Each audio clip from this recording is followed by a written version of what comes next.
त्यांच्या पक्षाची काही अडचण असली तरी आज संपामध्ये राज्यभर सामील होत आहे, त्यांचं मला अभिनंदनच करायचं आहे. ते शेतकऱ्यांचे बच्चे त्यांच्याबद्दल मला आदरच आहे. पण मित्रांनो, मला आता विनंती करायची आहे त्याच बच्चांना की शिवसेनेवाले मित्रांनो, जरा आता उद्धव ठाकरेंना सांगा, त्यांनी पाठिंबा दिलाय, त्यांचे आभार आहे, पण त्यांना सांगा की निसंदिग्धपणाने शेतकऱ्यांची कर्जमाफी झाली नाही, स्वामीनाथन आयोगाच्या शिफारशी लागू झाल्या नाही, शेतकऱ्यांना पेन्शन मिळालं नाही, तर पेन्शन न देणाऱ्या, कर्जमाफी न करणाऱ्या, शेतीमालाला भाव न देणाऱ्या सरकारला पाठिंबा आम्ही देणार नाही, हे निसंदिग्धपणाने सांगा. आणि मित्रांनो, आता थोड्या वेळानं परत एक धरणे आंदोलन आहे, तिकडे पण माझा निरोप जाऊन सांगा. त्यांच्या पवार साहेबांना पण सांगा की शिवसेनेनं पाठिंबा काढून घेतला की आम्ही टेकू देणार नाही, हे पण त्यांनी वेळा जाहीर करावं. लबाड्या लक्षात येत नाही काय? कळत नाही काय? शेतकऱ्याची पोरं काय तुम्हाला आल्याने वाटली काय? थांबवा ना जरा ही नाटकं. अरे मरतोय बाप, मरतोय आहे, तळतळ करतोय. तुमचं राजकारण होईल दादा जागेवर, परंतु अपेक्षा कोणाकडून ठेवायची? लढाव करणाऱ्या माणसाकडून. आणि त्याला सांगायचं, बघ बाबा, तू फासावर जा पण माघार घेऊ नको, तू जेलात जा पण माघार घेऊ नको, पण मी माझ्या हातात जे आहे ते मात्र काही सोडणार नाही. होईल का लढा यशस्वी? नाही होणार. सगळ्यांना पुढे यावं लागेल, प्रामाणिक भूमिका घ्यावी लागेल आणि नम्रपणाने आपल्या आपल्या नेतृत्वाला सांगावं लागेल की तुमचे राजकीय हिशेब, तुमचे राजकीय गणित ते राहू दे जागेवर. ऐतिहासिक संधी आहे, कधी संपात उतरला नाही शेतकरी. हा आत्मघात जर झाला तर मित्रांनो, यापुढे विश्वास चळवळीवर ठेवा की नाही ठेवा अशी परिस्थिती निर्माण होणार आहे. आणि म्हणून सगळ्याच राजकीय पक्षांच्या नेत्यांना मला हात जोडायचे. शेतकऱ्यांना मी जोडणार नाही, कारण मला माहिती आहे की ते तन मनापासून या लढ्यामध्ये उतरलेले आहेत, कोणत्याही पक्षाचे असू द्या.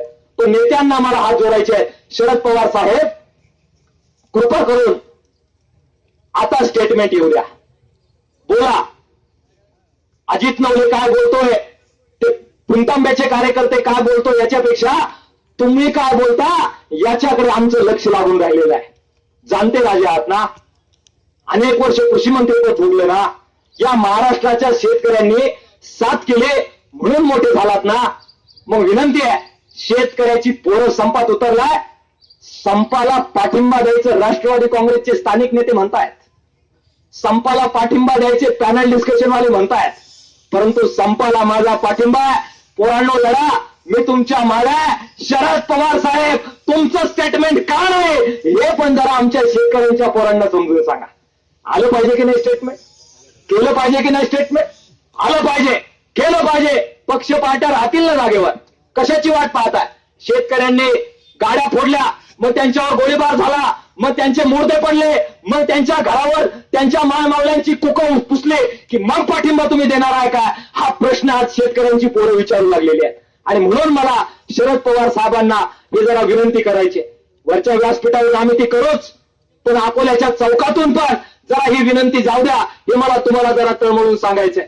आणि मच्छिंद्र भाऊ आहे, आमचे महेश राव आहे, चळवळीचे कार्यकर्ते आहे, त्यांना निळवंडेच्या लढ्यात आमच्या बरोबर लढताना आम्ही पाहिलेलं आहे, ऊसाच्या लढ्यात आमच्या बरोबर लढताना पाहिलेलं आहे, दुधाच्या लढ्यात आमच्या बरोबर लढताना पाहिलेलं आहे. महेशराव, पुढाकार घ्या, शिवसेनेचे 2 टेम्पो भरा आणि जा जरा मातोश्रीच्या बाहेर एकदा तंबूच टाका, बसा आणि त्यांना सांगा या नालायक सरकारचा पाठिंबा काढून घ्या.